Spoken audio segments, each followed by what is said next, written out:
श्रुति की शादी हुए अभी 4 महीने ही हुए थे, पर उसके चेहरे की रौनक जाती जा रही थी। शादी से पहले श्रुति गोरी चिट्टी सुंदर, गुलाबी गाल, उस पर पड़ते डिंपल उसके रूप में और 4 चांद लगा देते, पर अब उसका रूप बिखरता जा रहा था। उसकी शादी वैसे तो अच्छे खाते पीते घर में हुई थी, पर शादी के 10 दिनों बाद ही उसकी सास उसके ससुर के साथ राजसमंद चली गई थी, जहां उनकी नौकरी थी, और श्रुति को उसकी जेठानी के साथ रहना पड़ रहा था। उसके दुल्हन जैसे कोई लाड चाव नहीं हुए थे, क्योंकि पहले तो घर पर मेहमान रुके हुए थे, फिर उसको लाड करने वाली उसकी सास उसको चूल्हा पूजन, शादी के बाद की पहली रसोई पूजन 8 दिनों बाद करके ही चली गई थी, तो उसको काम भी करवाना ही पड़ता घर का जेठानी के साथ। जेठानी को तो जैसे फ्री की नौकरानी ही मिल गई श्रुति के रूप में। जैसे श्रुति को सुबह जल्दी उठने की आदत थी, तो सुबह की चाय अब वो ही बनाकर देती सबको, जेठानी, उनके 2 बच्चों का दूध और अपनी और पतिदेव की चाय। श्रुति की जेठानी मीठा बोलकर उससे सारे काम करवा लेती थी, और खाने के टाइम सिर्फ रोटी और सब्जी के अलावा कुछ और नहीं होता था उसकी थाली में। श्रुति को खाने के साथ दही और मिठाई बहुत पसंद थी, पर उसकी जेठानी उससे इन सब के लिए कभी पूछती नहीं थी।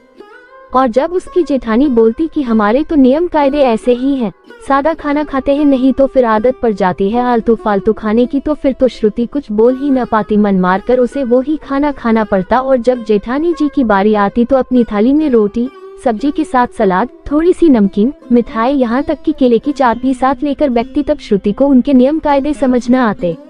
श्रुति बाहर से खुश जरूर दिखती थी, पर कहीं न कहीं अंदर से कमजोर हो रही थी और दुखी भी, क्योंकि नई जगह नए लोगों के साथ अभी तारतम्य नहीं बैठ पा रहा था उसका। ऊपर से उसको अपने मायके की बहुत याद आती थी, उसका खाना पीना, सोना जागना, सब कुछ जो बदल गया था। उसको मम्मी के हाथों से बने खाने का स्वाद रह रहकर जुबान पर आ जाता था, और उसकी आंखों की कोर से गिरते 2 आंसू सब कुछ बयां कर जाते। मन ही मन खुद से कहती, क्या मुसीबत पाल ली मैंने, शादी करके सोचा था छोटा सा परिवार है, मैं भी सबसे छोटी तो लाड़ में रहूंगी, पर यहाँ तो लाड़ करना तो दूर, ढंग से खाना भी नहीं मिल रहा, पर कर भी क्या सकती थी सिवाय दुखी होने के।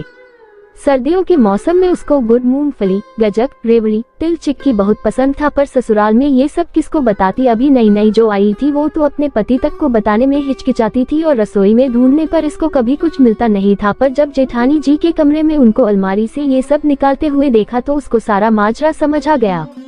जेठानी जी सफाई देते हुए बोलती, अरे बच्चों का कभी भी कुछ खाने का मन कर जाता है ना, इसलिए सब कुछ यही रख लिया ताकि बार बार आना जाना न पड़े, पर तुम शर्माना मत, जो चाहिए ले लेना, मुझे लगा तुम कभी मीठा खाती नहीं हो ना, तो तुम्हें पसंद नहीं शायद। श्रुति मन ही मन बोलती, आप पूछती कब हो, जो खाऊं, और चाहिए तो बहुत कुछ, पर ऐसे कैसे ले लूं किसी और के कमरे में से। श्रुति बस मुस्कुरा दी सुनकर।